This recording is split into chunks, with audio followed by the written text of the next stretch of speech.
Ready? Are you ready? Okay, good evening, everyone. We are ready to call to order the December 19th, 2023 Board of Zoning Adjustment meeting. It's our last meeting of the year, so we hope to run smooth and get you on to your plans for the holidays. If you have not been here before, when you were called up to the table, we asked you to state your name for the record and whether or not you've been sworn in, meaning that your testimony that you're going to give is truthful. So to ease in that process so that I'm not swearing in each person individually, I would like to swear you all in as a group. So if you know that you're going to come up to the desk and speak on the record, please stand. Raise your right hand. You promise that that the testimony you give tonight will be the truth, nothing but the truth. Please state I do. I do. Thank you. So when you come up to the desk, there should be a. You want to get it?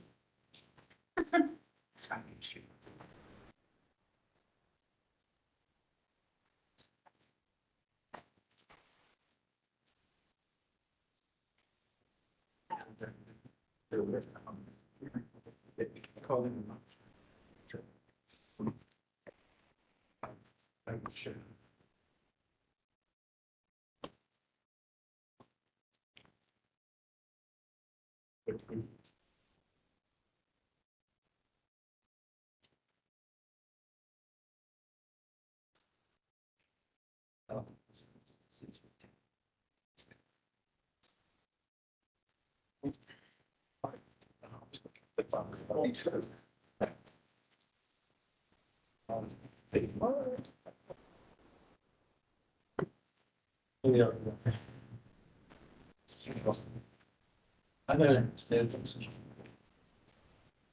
Pretty high.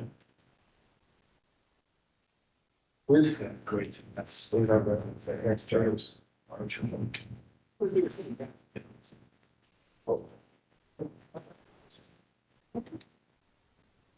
Votes for by division. That.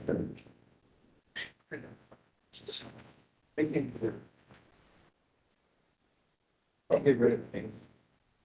Everybody wants. Oh, that's for sure. So sometime this week that I'll fire. Our open. Arizona. Yeah. Stupid. Yeah. Driving from Pennsylvania. Bring to the board.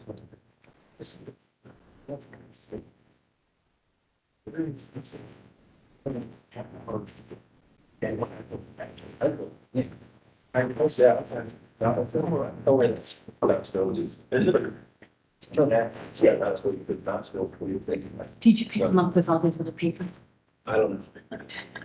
Also. I got them, trending, yeah.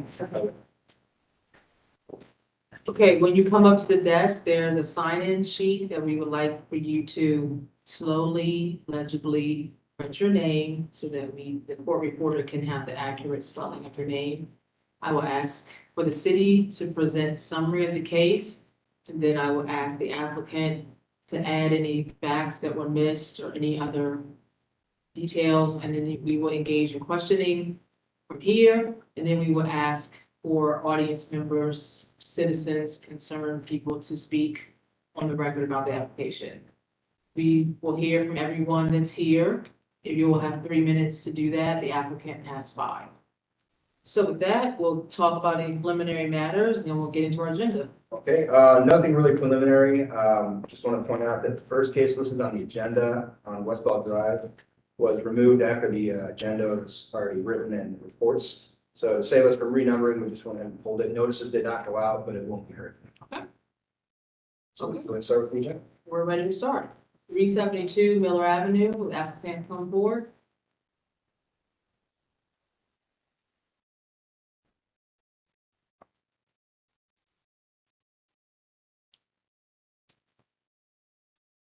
Ready?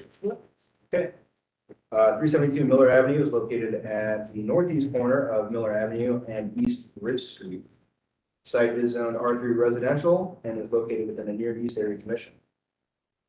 The site is currently undeveloped. Surrounding uses include single unit residential to the north, south, and east, the multi-unit building to the west. The applicant proposes to construct a single-unit dwelling and is requesting a variance to reduce the 30 by 30 vision clearance triangle at 15 feet by 15 feet, to increase the lot coverage from 50% to 57%, reduce the building setback from 10 feet along East Ridge Street to 3 feet, reduce the total side yard from 7.48 feet, which would be 20%, to 16%, and reduce the rear yard from 25% of the total lot area to 12%. Planning supports the proposal as the elevations are consistent with the near east area plan design guidelines. Planning staff supports with the understanding that the applicant will contact the city forester regarding the appropriateness of street tree planting along Miller and/or Ridge frontages. The Division of Traffic Management has no comments, and the Near East Area Commission recommends approval. City staff can recommend approval as this is a small site that would be otherwise undevelopable without variances. Requested variances are typical in older, dense urban neighborhoods such as this. We are reiterating the staff comment from planning that the applicant will install street trees and landscaping as shown on the site plan along East Ridge Street to remain consistent with the design guidelines of the Near East Area Plan. Madam Chair. Can you state your name, whether or not you're sworn in? My name is Dave Perry, and yes, I've been sworn. Okay, go ahead, anything you want to add to the application? Yes, thank you, members of the BZA. This lot is, I apologize for interrupting. Would that be a condition? Yes. The landscaping? Please go. ready, okay. The parcel is at the corner of Miller and East Ridge. It meets the 1959 lot of record requirement in the zoning code, so it is exempt from width and area. There are a number of parcels in the area, including the abutting parcel to the north that has much higher lot coverage. But there are many parcels in the near east side that do not comply with the current code requirements of area and width because they were platted long before there was a zoning code. The request is to build the single-family dwelling. And I do have one question on the staff condition, and that is staff, as you know, I contacted the city forester during this process, and the forester has not been to the site. He stated that from aerial photography, the Miller Avenue tree lawn was probably too narrow for tree, but the Ridge Street tree lawn probably would be okay, but he has not been to the site. So members of the board, I would propose the condition be that we will plant street trees as permitted by the city forester, because I don't know that there will be a street tree on Miller. But and our condition is only that you contact them, and then they'll do the rest of it. So we've satisfied the condition. Well, the In condition, addition, what's shown on the site plan in your packets. Okay, the condition reads a little differently than that. yeah, the condition reads that they would install. Yeah, Well, are you showing landscaping on your site plan? we are showing the required dwelling unit tree on the Correct. site plan, Yeah. but we're not showing street trees because that'll be subject to the city forester. Yeah. So I'm a little confused. Are you Yeah, saying, you're saying you want them to adhere to the site plan, Yes, but we don't usually make that a condition, do we? we're asking for this. Okay. And then the So- condition that they contact the city forester has been met if Mr. Perry's already reached out to them. Okay, so the condition is that you will install the street tree on the stamp On the site site plan? plan. Okay, Okay, so we're clear about that. that part's okay. And on the site plan, I had a note placed on the site plan that city forester will be contacted and street trees Okay, planted as approved, Okay, but as I don't approved by know the- what's going to be approved at the moment. okay, fair. Can we hear from traffic management about this vision clearance triangle? Yeah, so the vision clearance triangle is obstructed on the front corner there at the intersection of Ridge and Miller, but it does not obstruct the view of the sidewalk that would run along Miller Street, so Miller Avenue. So it does not appear that it poses any kind of obstruction of traffic as an intersection side obstruction. It's in line with the houses that are down the road there. I think the bigger concern is the parking that's already existing on the roadway, but this house is creating an obstruction. Okay, thank you. And Chair Palmer, I'll mention this. I requested this application be tabled at your October meeting because the builder was, at that time, was considering a different house, a different footprint and so on. And so the tabling was at the builder's initiative. And since then, the variances were revised with staff that what was originally a 12 by 12 clear vision triangle is now 15 by 15. So it was actually increased. Okay. But I see you got the nearest commission approval. Yes, Okay, yes. okay. Any other questions for the applicant? Is there anybody here that wants? This cheese is gonna get 2 degrees. Is there any? It's done. I don't even know what happened. I didn't even. You're TikToking over there. Touching it. Is there anybody here that wants to speak about this application? I've seen none. Call the question. Question's been called. Please call the roll. Ms. Egelhoff? Yes. Mr. Maleka? Yes. Mr. Weatherly? Yes. Chair Colin Bailey? Yes, variance is granted. Thank you. Yep, very good. Thank you. 458 West Third Avenue. Wait, should we make that subject to the conditions, just for the vote? Sure. And go back. I believe you agreed to the condition. Um, The applicant agreed to the conditions. Okay, as long as part of the record, I'm fine with that. I did, and the code requires the dwelling unit tree, and the application does not include a variance to the dwelling unit. So site plan or not, they're planning a dwelling unit tree. okay. Thank you. I'm just trying to clean the record. Keep it clean. BZA 23-111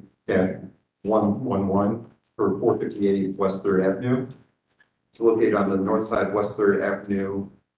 It's zone R2F residential and it's located in the Harrison West Society. The 0.04 acre site is currently developed with an attached single unit dwelling. Surrounding uses are primarily a mix of single and multi-unit residential with commercial to the east and southeast. The applicant proposes to remodel their half of the attached one-unit dwelling and to construct a two-story addition at the rear of the structure. Variances are being requested to reduce the maximum side yard setback from 2.8 feet to 0 feet, to reduce the minimum side yard setback for both sides from 3 feet to 0 feet, to reduce the number of required parking spaces from 2 to 1, to allow a parking space to be split by a property line, to reduce the size of a parking space split by a property line from 9 by 18 to 4.5 by 18, and to reduce the clear vision triangle from 10 by 10 to 0 by 0. Should be noted that this structure suffered fire damage in January of 2021. The request as presented is consistent with Columbus citywide planning policies design guidelines. Staff notes that the vision triangle variance request is an existing condition. As such, staff supports the variances as presented. Traffic management requested the height of steps within the clear vision triangle. Once the height was provided, traffic management indicated that they have no concerns with site obstruction regarding the existing stairs. Harrison West Society recommends approval with a vote of 14-0. And staff can recommend approval of the requested variances. The proposed project will allow the fire damage unit to be livable again while adding an appropriately sized and designed rear addition. All of the variances requested are to legitimize existing conditions that will bring the property into compliance. Okay. Can you state the name, whether or not you were sworn in? My name is Dominic Lupino. I'm with Residential Design Solutions. We're working with the homeowners on this, and I was sworn in. Okay. Do you have anything to add on this? Again, just that these were existing conditions to a house that was suffered fire damage. This fire occurred almost 3 years ago. The delay in getting to this point is because it had to go through the courts. The fire was started by the resident next door. Criminal issues had to be dealt with. Those weren't resolved until June of this year. So that's why it's taken this long, just to give you some context. And again, if we had just rehabbed the building as it was, these non-conforming existing issues wouldn't have been an issue, I believe. It's because of a third floor addition, adding that third floor, which was existing prior, but it was a non-conforming third floor. Wasn't the fault of the homeowners, it was an existing condition. But now they want to reclaim that space that was lost. And in order to do that, we have to go through this variance process.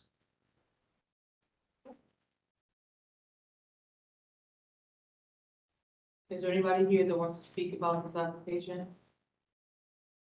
I just have some questions. Sir, can you go up? Yeah.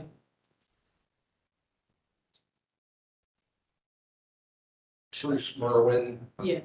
My wife and I own the adjacent property, Were you sworn in? Yes. Okay. 462 West Third. I just wanted the only difference is the new addition that's being added on the property, the 458. And the 58 won't be changed, correct? It's just being restored. The 460 is not being changed as far as footprint. Okay, It's so the it's just, 458 that is Okay. getting the 5-foot addition on the back. yeah, that's what I wanted to clarify, how it would impact potentially my side, but yeah, it has taken a long time to get it all worked out, so appreciate it. Thanks. Okay, thank you. Anybody else? Okay, do we have any questions for the applicant? I'll call the question. Question's been called, please call the roll. Mr. Wolcott? Yes. Mr. Wesley? Yes. Ms. Egelhoff? Yes. Chair Tom Bailey? Yes, variance is granted, thank you. 267 Greenwood Avenue.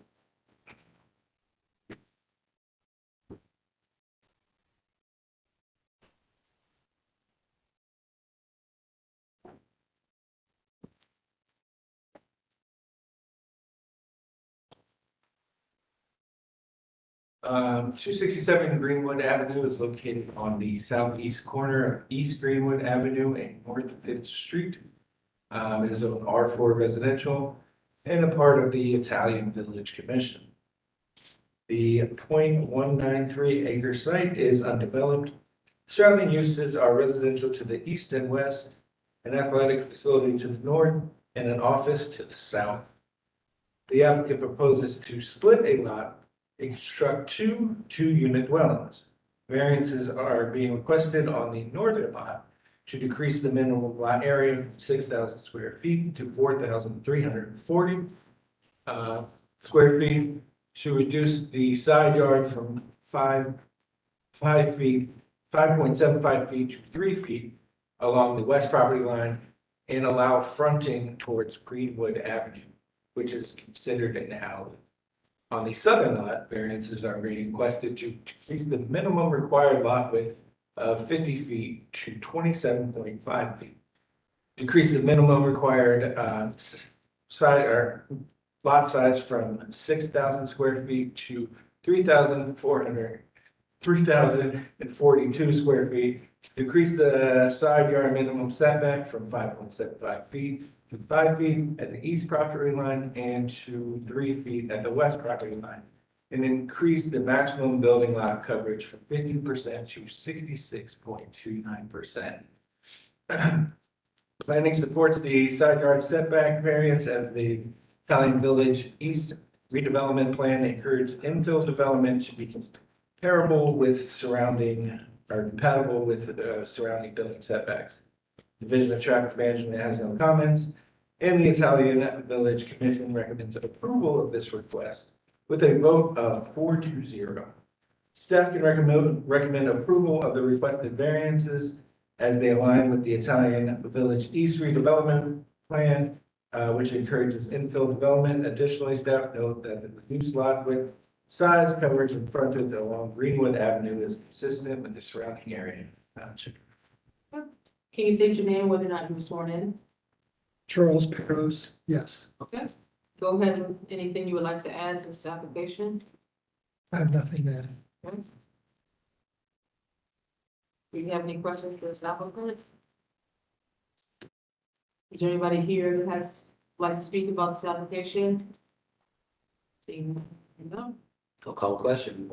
Questions been called, please call the roll. Mr. Weatherly, Yes. Ms. Eaglehawk, Yes. Mr. Malika, Yes. Chair Plummer Bailey. Yes, variance is granted. 1980 North High Street.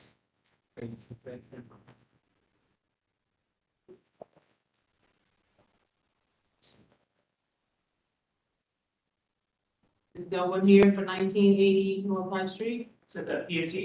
Yes, it is. Yep. Thanks. See that? Okay. All right, PZA 23-123 at 1980 North High Street is located on the east side of North High Street, approximately 100 feet north of West 18th Avenue. It is part of the University Area Commission and existing zone commercial district. The approximately 0.25 acre site is currently developed with a bank and eating and drinking establishment and is located in the regional commercial sub-area of the University District zoning overlay. Surrounding uses include a mix of multi-unit dwellings, eating and drinking establishments, commercial buildings to the north and south, multi-unit dwellings to the east, and the Ohio State University to the west. The applicant proposes to install an ATM on the exterior frontage of the bank, thus rendering a portion of the window frontage opaque. The applicant is thus requesting a variance to reduce the minimum percentage of a primary building facade between 2 feet and 10 feet that is required to be transparent from 60% to 40%. And here's a before on the right, after on the left. The University District Plan recommends that street level facades incorporate high quality materials, lighting fixtures, minimize light spillage, and graphics be a logical complementary component of the overall design. Proposal is consistent with these guidelines. Plan also recommends 2 signs per street frontage. However, staff acknowledges the rationale for the proposed sign on the ATM and therefore supports the proposal as presented. That was planning's comments. The Division of Traffic Management has no comments. The University Area Commission recommends approval of the requested variance, the vote of 13-0, and the University Impact District Review Board also recommends approval of the requested variance.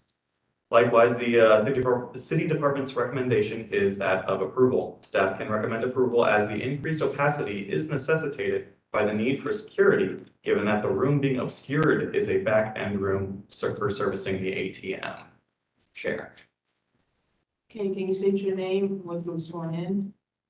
Jeff Bartula, and yes, I was sworn in.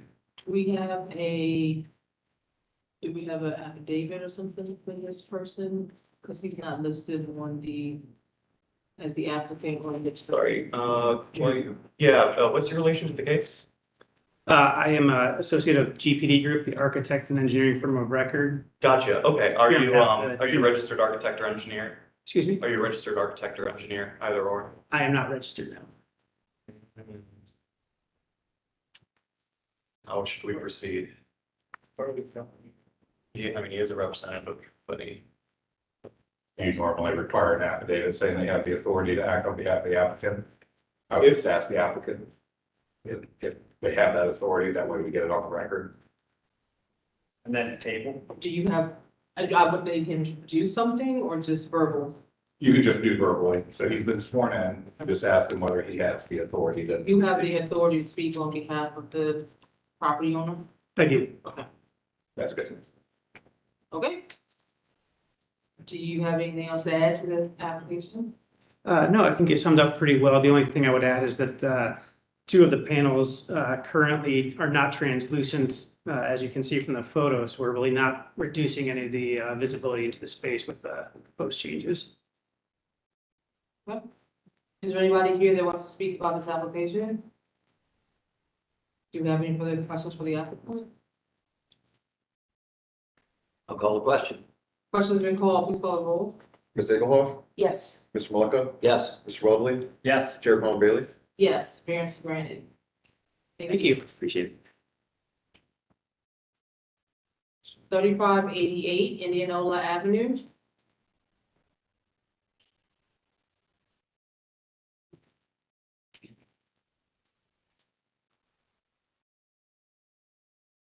PZA 23-127 at 3588 Indianola Avenue is located on the east side of Indianola Avenue, opposite Arden Road. It is part of the Clintonville Area Commission and existing zoning is M Manufacturing District. The approximately 4.8 acre site is currently developed with a shopping center. Surrounding uses include a multi-unit dwelling to the north, municipal government offices and warehouse space to the south, Norfolk Southern Railway line to the east, and a single unit dwellings and just single unit dwellings to the west. Apologies. The applicant is seeking to legitimize an existing parking layout with deficient parking minimums and parking lot tree minimums. Property in question had been operating under a shared parking agreement with an adjacent property to address the existing deficiency, though the cessation of this agreement is triggering the need for this variance. The applicant is thus requesting variances to reduce the number of required parking lot trees from 24 to 15, to reduce the number of required parking spaces from 276 to 257, and to allow an existing dumpster to remain unscreened. Planning states the proposal is consistent with the Clintonville Neighborhood Plan design guidelines. The Division of Traffic Management has no comments on the proposed variances, but does note that there is an existing sign that may be impacted in the future if the required 40-foot right-of-way dedication along Indianola is granted in the future. It'll be on the south here. The Clintonville Area Commission recommends approval of the requested variances with a vote of 7-1 with 1 abstaining. City Department's recommendation on the whole is that of approval. Staff can recommend approval of the parking and landscaping variances as they are being requested to memorialize an existing condition, and the parking reduction is negligible in light of the total amount of parking offered on site. Staff, however, recommends disapproval to allow the dumpster to remain unscreened as the applicant has not shown sufficient reason why they cannot meet this development standard. That might be something that the applicant can expand upon in their testimony. Chair. Okay, can you state your name, whether you were sworn in? Michael Maestros, I'm with New Avenue Architects and Engineers, and yes, I've been sworn. Do you have anything else to add about this application? Yeah, the one misunderstanding on here is that we are not asking for the tree variance. We do have enough trees.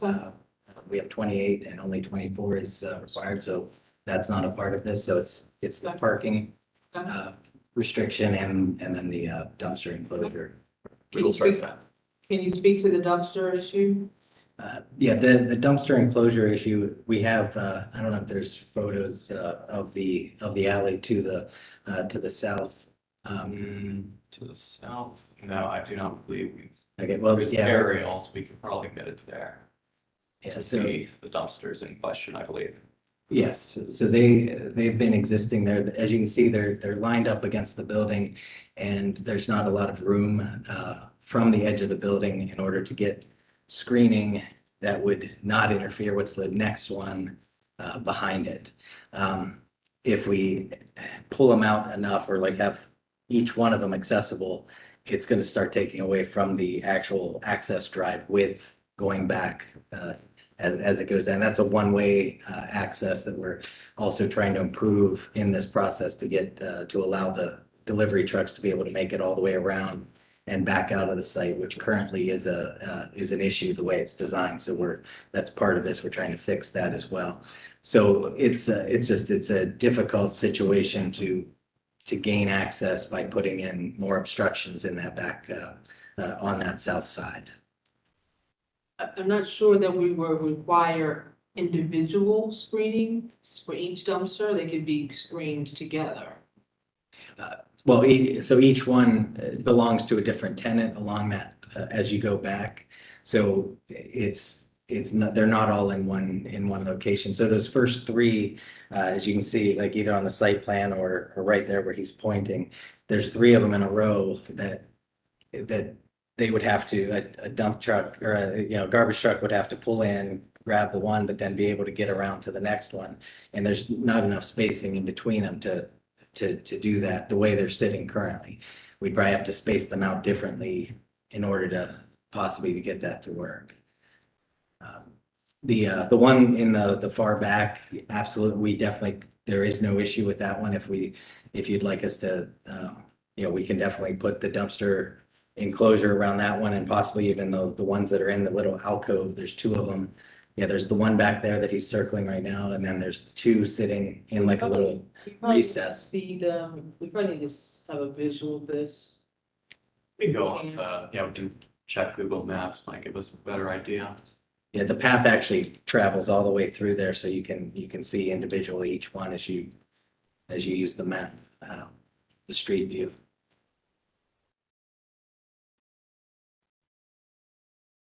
Let's find out. So, thank you. Yeah. Yeah. Yeah. Yeah, I thought it was for the room. Oh, yeah, here it is. Okay, got it. Okay, let's take a look. There we go.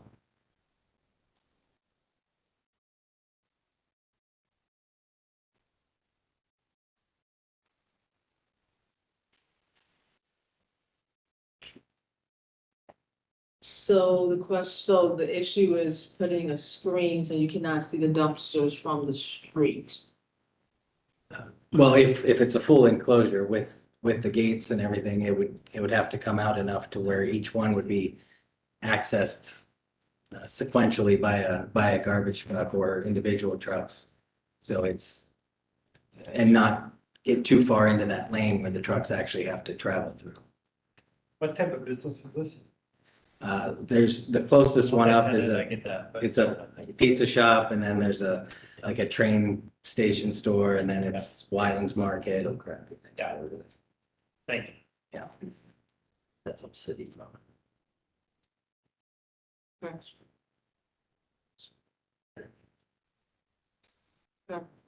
I'm inclined not to make them two, it's just based on maneuverability and it's also what it's, the city property next to it that is pretty rough as well, so. Keep in mind that, so there is the visual aspect, but the real reason for the screening is more to prevent trash, loose trash from falling out and then, being caught by the wind and, creating litter. It's more to create a physical barrier to house any, corral any trash that might be spilled. But I don't know where you put it. I mean, does the city require a four-sided enclosure? Well, it must be screened on all sides, so Okay. if the wall is considered an enclosure, that's a screen. Yeah, what do we say is operating in this space? As you go from basically that corner down, there's a pizza shop first, and then there's just a train station, like a shop, like a train shop or a hobby store. And then you have Wyland's Market that takes up a big chunk from that point on. And then you have the Planet Fitness, and then there's the VOA on the far side. Or as it elves over as the VOA. So would you be comfortable with screening in the alcove? Yeah, I think like where we can do it, the client is definitely willing to do it. It's just our real problem is up in those the front ones where we don't think we can get No, I'm all not of them disagreeing. screened. I don't think you need like a garbage truck can make that turn. So that's why I said my first question, which is, how can that possibly happen? Are they on wheels? Like the blue ones? Looks like this one is. That's the only one I'd see was to be on a floor like that. This whole shopping center does have a pretty good maintenance, like on a daily basis to clean up the trash around there. As you can see from here, there's not, excessive debris, and it is cleaned up on a daily basis. So they do a pretty good job keeping, maintaining the facility.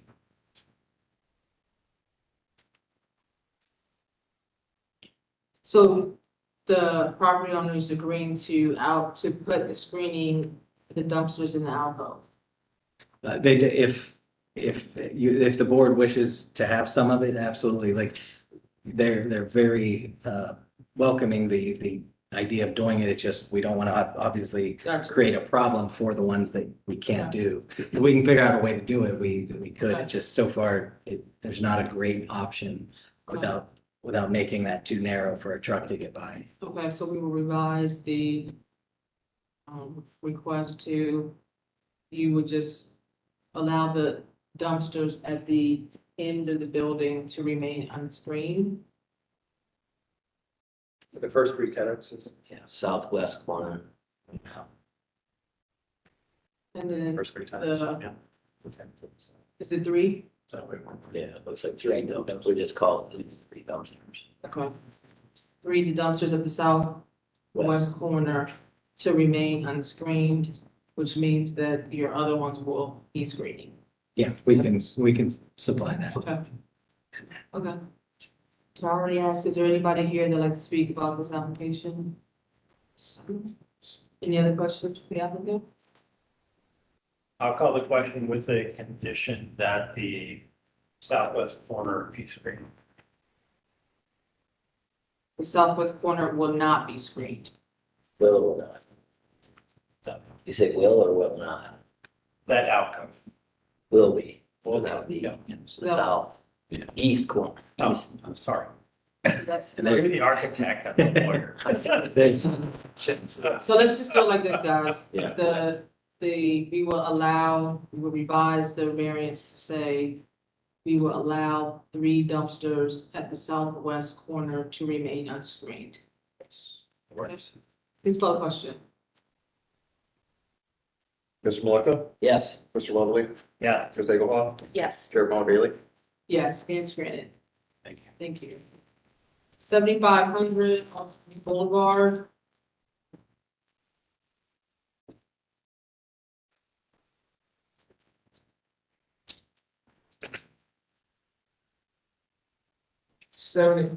Seventy-five hundred Altview Boulevard is located on the southeast corner of Altview Boulevard and Worthington Woods Boulevard.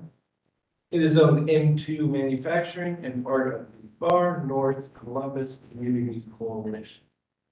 The 7.35 acre site is developed with a data center. Surrounding uses are multi-unit residentials to the north and east and warehousing facilities to the south and west. The applicant proposes to construct a data center.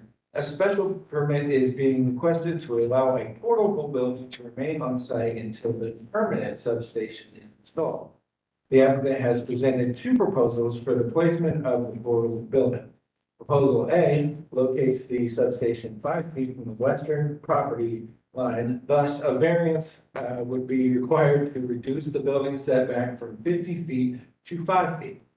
Proposal B locates the substation 54 feet from the property line into the parking lot.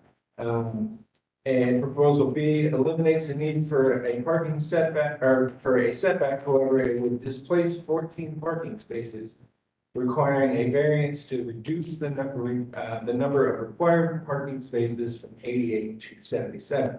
There are currently 90 spaces provided. Planning has no comment on the proposal. The far north area plan does not address the issue of portable structures. And staff, they note that the portable structure is temporary in nature. Division of Traffic Management had no comments. In the far north Columbus Communities Coalition recommend approval with a vote of 9-0. Staff can recommend approval of the special permit request and to both proposal. However, staff prefers proposal A, which decreases the setback from 50 feet to 5 feet. While proposal B avoids the setback variance, it results in a permanent parking reduction. Staff believes that the temporary building setback is minor compared to the impact of the reduced parking spaces. And I can explain. Can you state your name, whether or not you're sworn in? Blake Ashbrook, and yes, I'm sworn in. Good. Ashbrook, you are a part of, I am the owner's rep for Cologix, who is the property owner. gotcha. Okay, so you're hedging here and saying either one of these would be fine with you, but you put both variances on. We have, we favor Plan A, which is closer to the road a lot more. There's more risk on our end for construction, for constructability issues, putting it up near the building. One of them being grounding and safety, the other one being that there are underground storage tanks located under that parking lot for stormwater. So there's extra precautions we have to take to move it closer to the building. So we would definitely prefer it to be located next to the road. So if that's the case, if whatever we decide on, we can eliminate one of the variances, we don't need to. Yes, correct. Yes. Yeah, we don't need both. Okay. And then, I guess to provide some clarification, it's not a building. This is a mobile substation provided by AEP. That this will be transported via semi truck on a flatbed trailer, about 53-foot flatbed trailer. And then AEP will install a fence for security, which is located inside of our current construction fence, which is between the job site and the roadway. I think that's probably about it on that. Unless you guys. The temporary structure. So AEP is committed to, if you look at the southeast corner, there's a permanent substation outlined there. That is on Cologic's property as well. That's the permanent substation that AEP is committed to installing. The reason why we need this mobile station is because of long lead times for electrical equipment. On AEP's end, they've committed to having that permanent substation operational by July. So this temporary structure would only be located next to the road until then. At that point, once we get the permanent substation energized, we would remove the temporary substation at that time. Okay. So about slightly less than 6 months. Is there anybody here that wants to speak about this application? Okay, board members, are we inclined to go with the proposal A, which means the reduction in the setback from 50 feet to 5 feet? How many people would work? Facility. Substation. In the data center? Yeah. The data center, so that is being constructed with phases. It's a 3-story building, first floor, second floor, third floor. We are currently only at the time that the substation is going to be operational, only one floor will have a tenant that will be operational. So at that time, it'll be less than 15 people, probably less than 10. So total build out though, do we think that's triple that? So Yeah, and total build out as well. A lot of, we don't really know an exact number just because it depends on the tenant that is signed for each floor. yeah. So they have different requirements on their end for people that are on site on a daily Power basis. consumption you're gonna look at. On, under, for the full, once it's completed, 36 megawatts. Up until, so the temporary substation has a capacity up to 20 megawatts. So this is just to get us through commissioning and startup, and How then long is your first 3 phases? As you scale up? phase 1 is to be completed April 1st, and we will have it the second floor will be operational after April 1st. And then they're staggered at about a month to a month and a half. Are you taking off the distribution system or the transmission system? Oh, wait, what do you mean? So transmission for utilities is market-based. The distribution system has to serve. So who am I pulling power?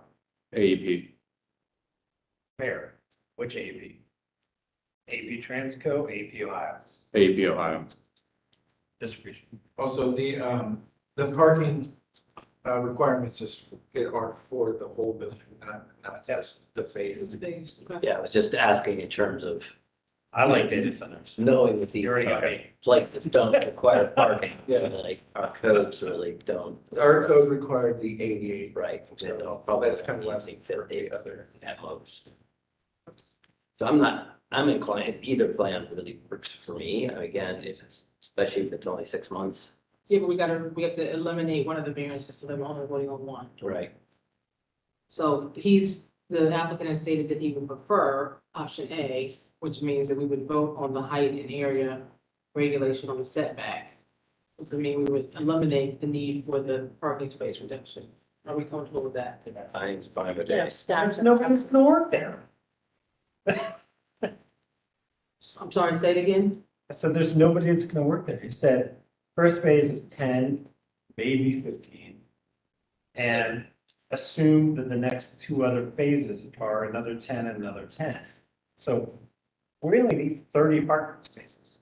Yeah, but he's asking to pull it Yeah. temporary away from the buildings for safety. No, I get that. So And that it's only, yeah, and it's, I'm not worried about You're not worried the surface. I'm not worried about the surface water that he's talking about, that he's concerned about. gotcha, So that doesn't affect my vote. okay. So we're gonna eliminate the vote on the parking spaces. That would be preferred. Okay. Okay, so are we ready to call the question on the height and area regulations, which is to reduce the building setback from 50 feet to 5 feet?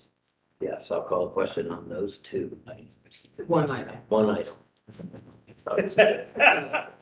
just one item. Reduce the building setback from 50 feet to 5 feet. Right, reducing the setback. Okay. Question's been called, please call the roll. Mr. Weatherly, Yes. Ms. Egelhoff, Yes. Mr. Maleka, Yes. Chair Paul Bailey. Yes, variance granted. 6481 Nicholas Drive.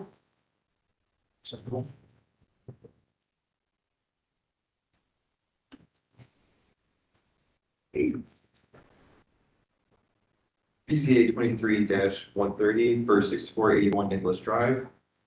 Zone M2 manufacturing located on the west side of Nicholas Drive, approximately 320 feet south of Governor Granville Road. It's located in the Northwest Civic Association. The 1.04 acre site is currently developed with a dentist office and multi-tenant building, including a furniture manufacturer, storage and auto repair and maintenance shop. Term uses are primarily manufacturing with single unit residential further to the north. The applicant proposes to provide off-street parking spaces for the existing uses and is requesting variance to reduce the parking setback to 50 feet, 5 feet. Planning states the proposal is consistent with Northwest Plan design guidelines. The plan recommends landscape installations should create and define public-private spaces as well as private aesthetic appeal and environmental benefits. Traffic management requests that landscaping proposed along the site frontage complies with requirements of Columbus Code 3321.05A1 vision clearance. This comment has been resolved. Northwest Civic Association recommends approval with a vote of 5-0 and stated that there are concerns that a 10-foot setback is very small, especially given that this is zoned for manufacturing. Although we would prefer a larger setback, we heard the need for parking from the owner and tenants. Accordingly, the trustees are in support of the variance with the condition that the setback be 10 feet to the north of the driveway and 5 feet to the south of the driveway. Staff recommends approval of the requested variance, which will increase the amount of parking provided for multiple tenants that utilize this lot while keeping a similar setback to other neighboring properties. We do recommend the condition that applicant commit to the stamped site plan. Okay, can you state your names and whether I was sworn in? Jack Reynolds, I'm an attorney with Smith and Hale, and I have been sworn in. Joe Michael, and I have been sworn in. Jason Michael, and I have been sworn in. Okay, Mr. Riddle?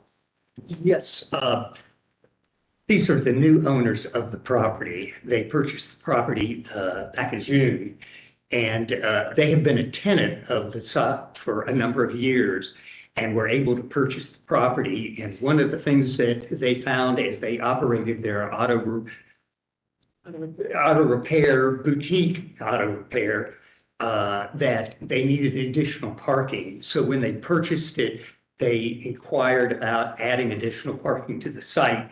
And what they found out was the M1 required a 50-foot setback green space. And so contacted me, and we started the BZA process, contacted all of the appropriate bodies. We've added the landscaping that was requested. We've added parking trees required by code. We meet that. So again, this is there to handle their need for their operation, as well as the dentist, which has a very active practice. Okay. Jack, the business partner's about to be a grandpa today. I haven't heard yet. It's not happened yet, but, She went in early this morning, so we're all waiting. okay. Okay, is there anybody here that wants to speak about this application? Please come forward, ma'am.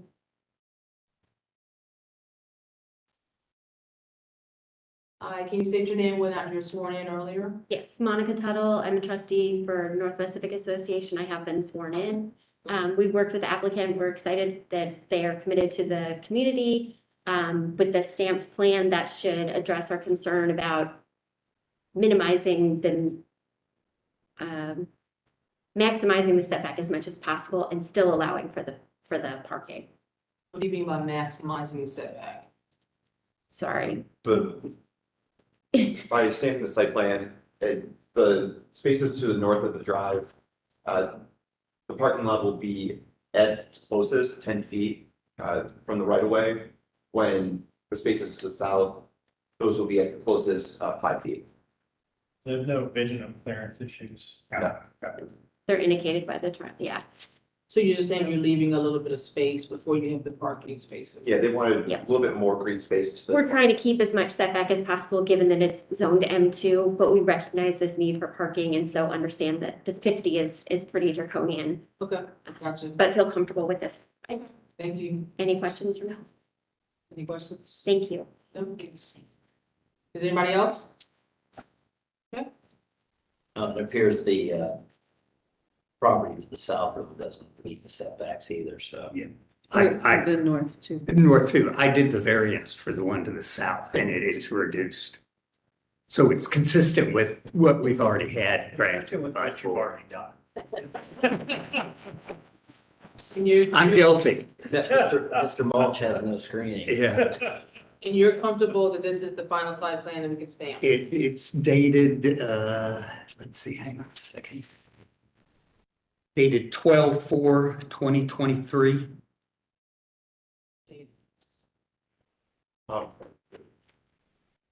This is November 3rd. It's the more. That hits the new trees and their. That's for us to stamp? That's one stamp. When we went and talked with the members of the Northwest, they made suggestions on the type of bushes that we were going to install and trees. So we modified it to include that commitment to the trees and to the bushes. Oh, I see on the side. Okay. Okay. So you're comfortable stamping a 12-3 plan? Pro plan, yes. Yep. Got it. All ready to call the question? I'll call a question. Question's been called, please call the roll. Ms. Egelhoff? Yes. Mr. Malcolm? Yes. Mr. Weatherly? Yes. Chair Pompeo? Yes, Mayor Grant, thank you. Thank you. Thank you. Good one. 2101 Integrity Drive.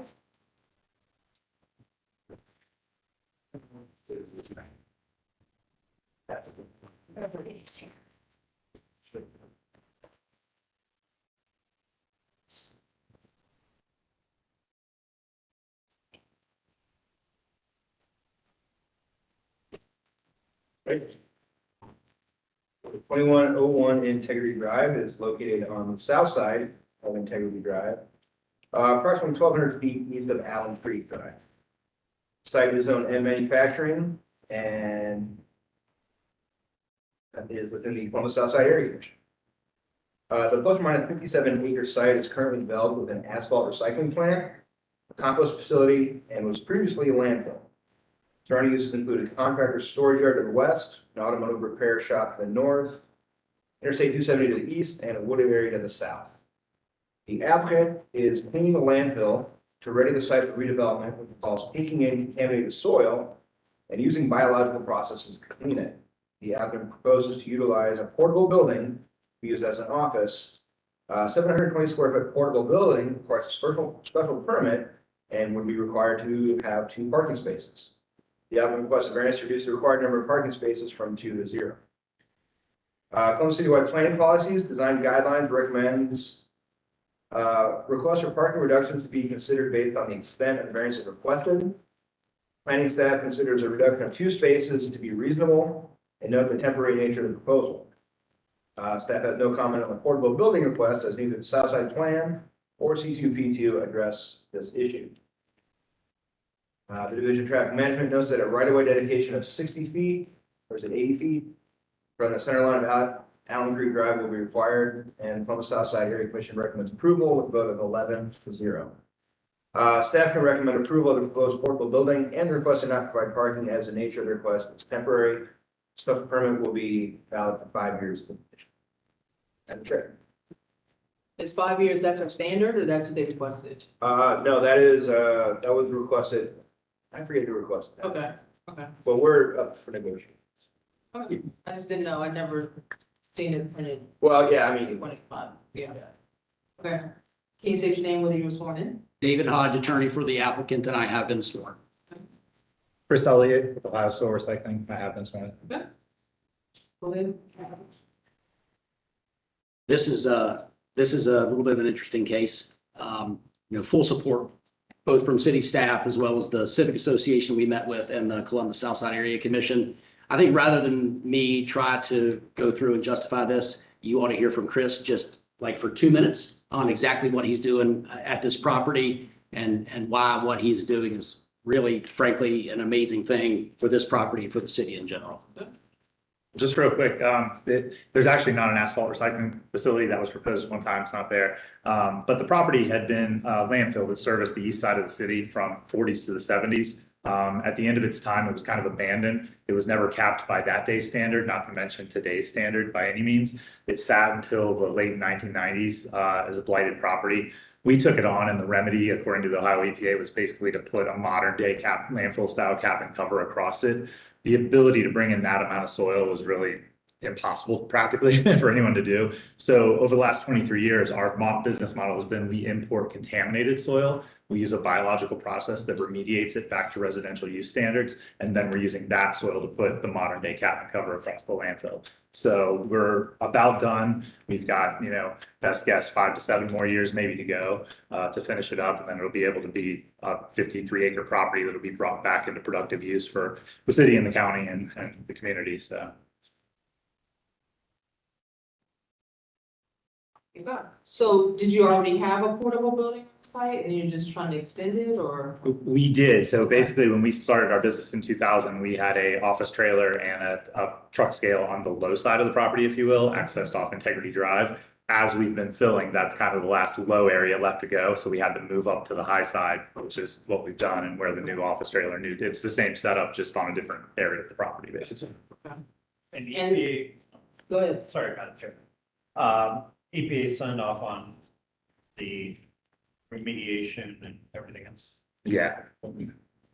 And how come you don't need parking spaces? There's only 2 of us that work in the office trailer. Okay. They kind of run the business and handle checking the trucks that come in, bringing the soil in. All the rest of the employees are those who run like bulldozers, excavators, those kind of things. And they obviously park their cars by where they're working at a given point in the day. Okay, so the 2 people in the office, they don't park on site? So Chair Palmer Bailey, there's all kinds of parking all over this site. If you pull up to the office trailer, you can park all around that. The issue of the variance is not to not provide the parking, but not to provide the parking on a asphalt striped area, which So you would don't be, need to line it. yeah, Gotcha. yeah. Okay. Thanks for the clarification. Okay, is anybody here to speak about this application? Nobody's moving. Do we have any, sorry, good. You're fine. No, I have a question at the end, just for the applicant, the 8-foot right-of-way dedication. We had some indication from earlier meetings that there potentially could be impacts and setbacks. We should make sure that was taken into account because there weren't any variances for the setbacks. Yes. Proposed. So yes. Clarify that. That was the only comment or addition I had. Yeah, and I might say too, Chair Palmer Bailey and members of the board, the suggestion was up to 5 years. You heard Mr. Elliott say this is going to go on 5 to 7 years until the property is fully remediated. So I would ask that we not cap this at 5 years. We say, 7 to 10 or until full remediation, just so we're not in the position of needing to come back here in 5 years and, pay the $2,000 filing fee and pay a lawyer to go do it and go to the area commission and all of that. So who asked for 5 years? I was just looking through my notes, I don't remember, but if you come back before the 5 years is up, it's just an extension. You don't have to Okay, go to anybody fair and enough. pay the fee. Okay. So we'll leave it at 5? Sure. Okay. Mark Okay. it down. Are we ready to call the question with the condition that the special permit will last for 5 years? I'll call the question. Question's been called. Let's call the roll. Mr. Malika? Yes. Mr. Weatherly? Yeah. Ms. Egelhoff? Yes. Chair Palmer Bailey? Yes, variance granted, special permit granted. Thank you all. Thank you. 1790 Cleveland Avenue.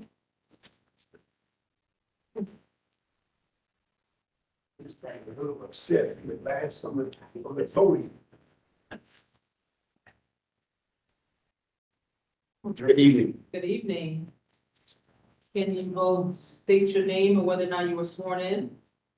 Yeah, my name is Pastor Stanford Crockett Jr. I have been sworn in. Ma'am, you must be. And I'm Peg Williams, and I have been sworn in. Okay, great. Awesome. BZA 23-133 at 1790 Cleveland Avenue is located at the northeast corner of East 19th Avenue and Cleveland Avenue. It's part of the South Linden Area Commission and existing zoning is C3 Commercial District. The 0.47 acre site is developed with a religious facility. Surrounding uses include similar religious facilities, commercial businesses, and single and multi-unit dwellings to the north and south fronting Cleveland Avenue, as well as single and multi-unit dwellings to the east and west.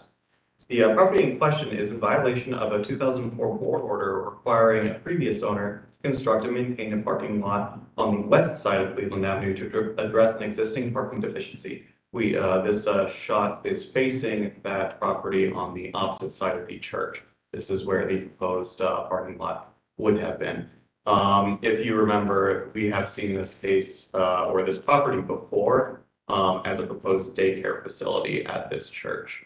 However, A while ago? it was a while ago. It was very early in 2023. Okay. This case, however, is being brought by the owner of the church themselves to rectify the parking deficiency. Okay. Since this condition of that previous board order was never fulfilled, the current owner is seeking variances to reduce the number of additional required parking spaces that would be required on top of what is already provided on site from 120 additional spaces to 0 additional spaces. To reduce, also to reduce the clear vision triangle at the westernmost corner of the parking access to East 19th Avenue from 10 feet to 4 feet to legitimize an existing condition, and to reduce the parking setback along East 19th Avenue from 10 feet to 0 feet, also to legitimize an existing condition. Those last two were existing conditions that were identified by Department of Traffic Management in the last case that was brought by the proposed daycare. Planning requests that the applicant include bicycle parking on site to mitigate the parking reduction. Staff notes that the site is located on a transit line and has pedestrian accessibility. C2P2 recommends that bicycle parking should be incorporated into developments and also recommends that consideration of parking reductions may be based on pedestrian accessibility, access to transit, and if bicycle facilities are provided in excess of code requirements. As such, staff is generally supportive or recommends that the applicant reach out to 311 to request bicycle parking facilities for the site. As I understand it, the applicant has reached out to 311 to look into getting bicycle parking installed in the right of way. Division of Traffic Management noted that right of way dedication of 50 feet from the center line of Cleveland Avenue would be required, but does not condition requested variances on this requirement. South Linden Area Commission has recommended approval of the requested variances with a vote of 5-0. City Department's recommendation is that of approval. Staff can recommend approval as the variances are being requested to rectify an existing condition that has been in place since 2004. With the Area Commission voting in favor of the variances, there does not seem to be a negative impact on the surrounding neighborhood due to these deficiencies over the past 2 decades, and thus the city recommends approval of this request. Chair. So question, just walk me through how many spaces were they supposed to create in 2004? So that has shifted because the code has also changed. The last figure that we got from the commercial zoning clearance was that they were supposed to have 120 plus whatever they have here, which I believe is 11, 2, 3, 4, 5, 6, 7, 8, 9, 10, on to 30, so it's 30. So they would be required to provide 133 spaces. They have 13, therefore the additional spaces required on top of what is already provided is 120. And we can potentially probably reword, the board order if need be from like the number of additional spaces. Sure. To just, solidifying what is already there. So like maybe a reduction from 133 to, yeah, total number required from 133 to 13, if that would be more clear. That way we're established. And we're saying that the 120 additional was required back in 2004. Back in 2004, it would have been a different figure because the parking minimums for that particular use were different in 2004. But it would have been far and above what was provided at the time and what is currently being provided. That much is for sure. And we're now trying to have a daycare, or we're not doing the daycare? No, this is just Okay. the property owner. Okay, gotcha. Okay. Okay. Let me tell you the facts. Okay. I bought the building in 2018. Apparently, I had no idea that that property across the street was to be developed at all. So the daycare lady came to us this year. We're never there. We only have service on Tuesday night and Sunday morning, and it's not, so she thought it was empty. So she met with me and wanted to do a daycare center. She lived a block over, and I said, well, you want to do a daycare center, go ahead. We're not here, so go ahead, it'll help the community. When she went to do the daycare center, then that's when she met with the zoning people, first time before, and she was asking for a parking variance. That's when they noticed that there was a lot across the street that was supposed to be developed and it wasn't developed. So they denied it. So then when they came to me and talked to me about it, I said, I don't know nothing about the property across the street. We don't own it. And so I don't know what's going on. So then that's when we got involved. Since then, she moved on. She found another location, she moved on. So I was stuck with coming here, trying to straighten out the issue so we would be in compliance with all these zoning people helping me to get it straight. So you do own the property across the street, is that? No. You don't? No, Oh. no, that needs to be, no, we don't. That is an interesting point to bring up. So these top 3 parcels are owned by some LLC. The bottom 3, however, are owned by the previous owner of this church that sold the church to him. Oh, so they sold part of it, they split the sale. Part of their own, Okay. yeah. So that's why the 120 spaces weren't ever created, because there's no place to put them on this parcel that's. Yeah. Okay. And this is the only one that he owns. He doesn't own, anything across the street Okay. that would, at least according to the county auditor, is still owned by the former church. So how big,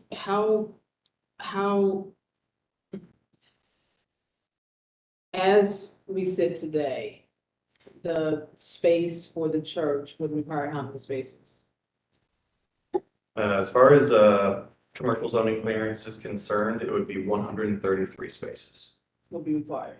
And that is Because due to, of the size of the. yeah, area. it's due to the sanctuary. Okay. There are 2, as far as I understand, there are 2 sanctuary spaces that are kind of ballooning that requirement here and here. And your testimony today is you're not using that space as intended? No, the COVID really messed up a lot of fellowship, but we were never big at all anyway. We had a building, I made a mistake. This building came up for sale. I had no idea about parking and what you needed. We were small. That's why I say we're not there at all through the day. We're there in the evening on Tuesday. This is our Bible study night. We have 10 people. And then on Sunday, we might have 15.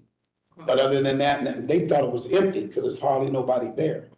So that parking lot across the street, I'm not gonna get into what happened with that and the lady involved, because it was in litigation for 7 years, fighting over the building.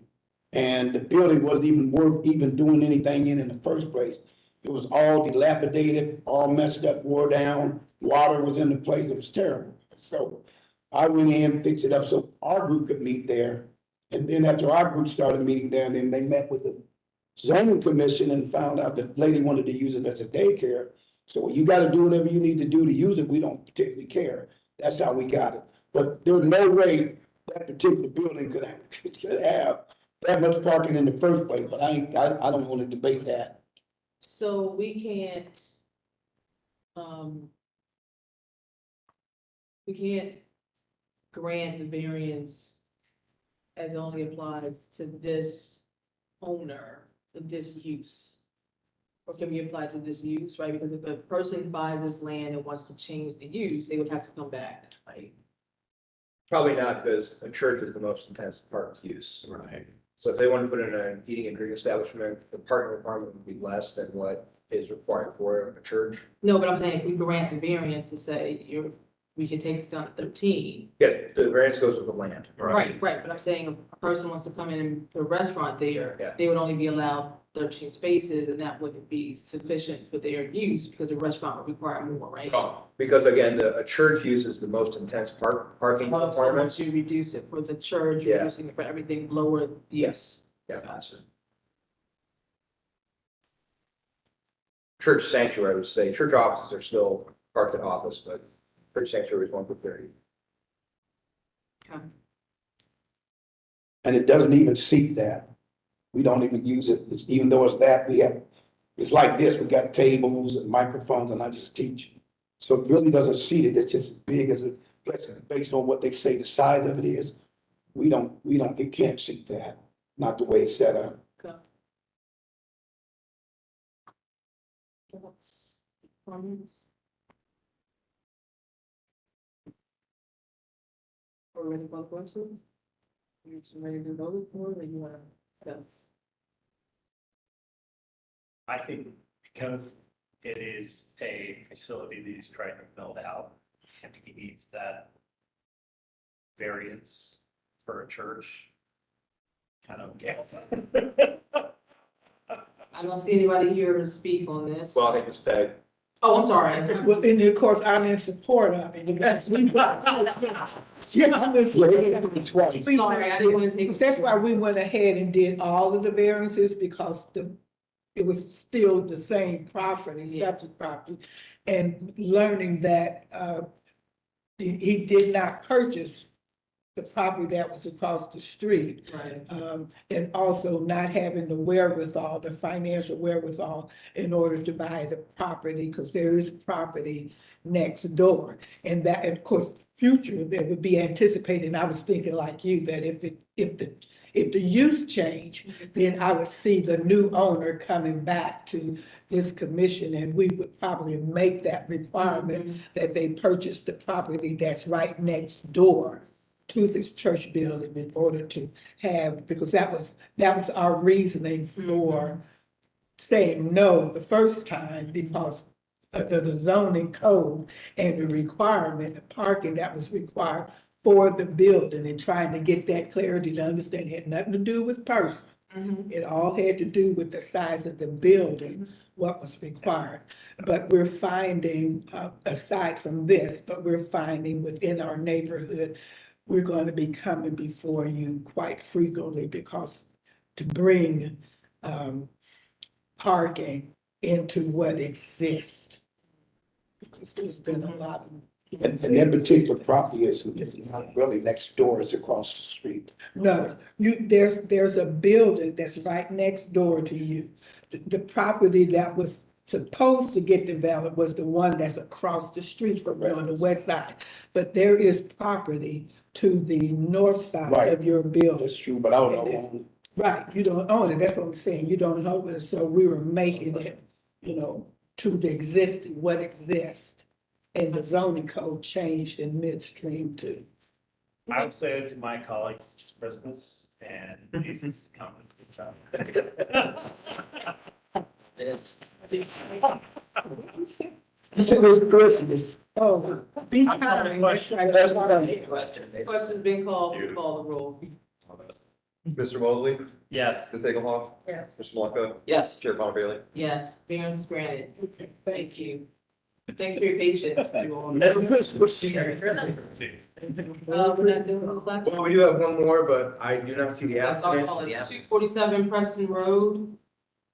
Don't see applicants, so we will table. Staff requested tabling, this is a kind of a peculiar case, so, Festival table. yeah. Thank Would be granted zoning clearance for initially because we read the code. Okay. Meeting is adjourned. Yeah. All right.